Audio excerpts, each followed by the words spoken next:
एक बार नारद जी जा रहे थे और वहां एक मोची जूता सिल रहा था। तो नारद जी को देखकर मोची बोला, हे नारद जी, हमें भगवान कब मिलेंगे?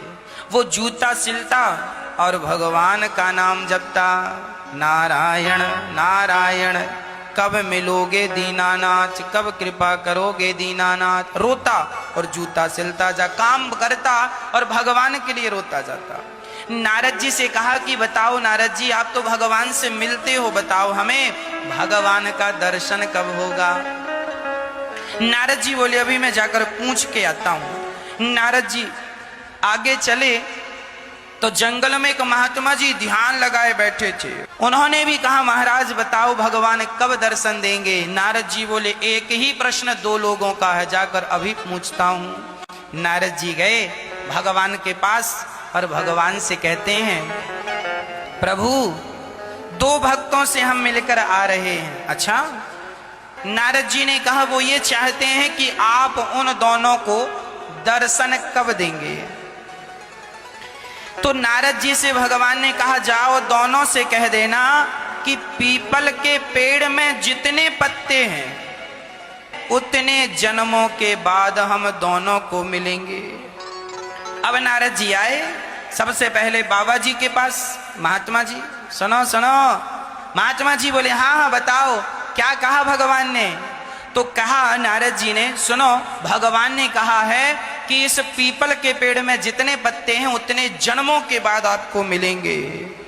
बाबा जी का मनोबल गिर गया। अरे राम राम, एक जन्म तो कट नहीं रहा और ये लाखों जन्म बाद भगवान मिलेंगे।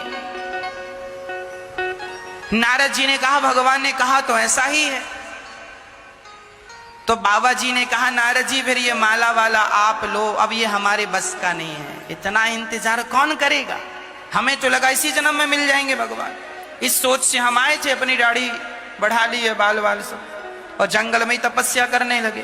पर भगवान कह रहे हैं लाखों जन्म, इतना नहीं होगा। जा रहे हैं अब हम घर। चले गए बाबा जी। अब नारद जी को लगा, हे भगवान, जब इन ज्ञानियों का ये हाल है तो पता नहीं मोची सुन के क्या करेगा। नारद जी गए, मोची ने कहा, बताओ भगवान कब मिलेंगे? तो उस नारद जी ने कहा, इस पीपल के पेड़ में जितने पत्ते हैं इतने जन्मों के बाद भगवान तुम्हें मिलेंगे।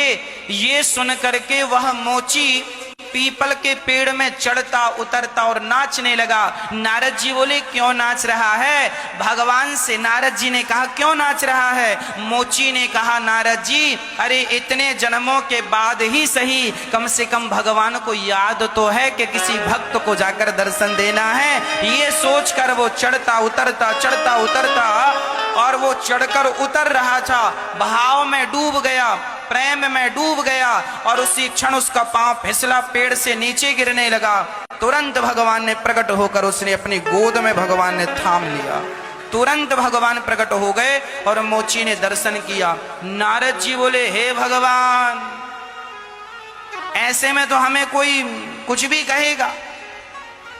आपने अभी कहा था कि हम करोड़ों लाखों जन्म बाद मिलेंगे पीपल के पत्ते में, पीपल में जितने पत्ते उतने जन्मों के, और आप अभी आ गए। आप झूठ बोलते हैं, भगवान से कहा नारद जी ने। नारद जी से भगवान ने कहा, ना, मैं झूठ नहीं बोलता। तो आपने तो कहा था इतने जन्मों बाद मिलूंगा और आप तो अभी मिल गए। तब भगवान ने कहा, नारद जी, इसके भजन की, इसके प्रेम की और इसके समर्पण की जो रफ्तार थी, यदि ये उसी रफ्तार से चलता तो इसे लाखों जन्म लग जाते मुझ तक पहुंचने में। पर इसने जब सुना कि भगवान मिलेंगे, इससे इसने इतने कम समय में इतना प्रेम इसके हृदय में उमड़ा, इतना स्नेह उमड़ा और इसने अपने आप को इस प्रकार समर्पित कर दिया कि मेरे भरोसे पेड़ पर चढ़ने उतरने लगा। तो मुझे इसकी भक्ति की हठता देख करके मुझे इसी जन्म में आकर के से दर्शन देना पड़ा।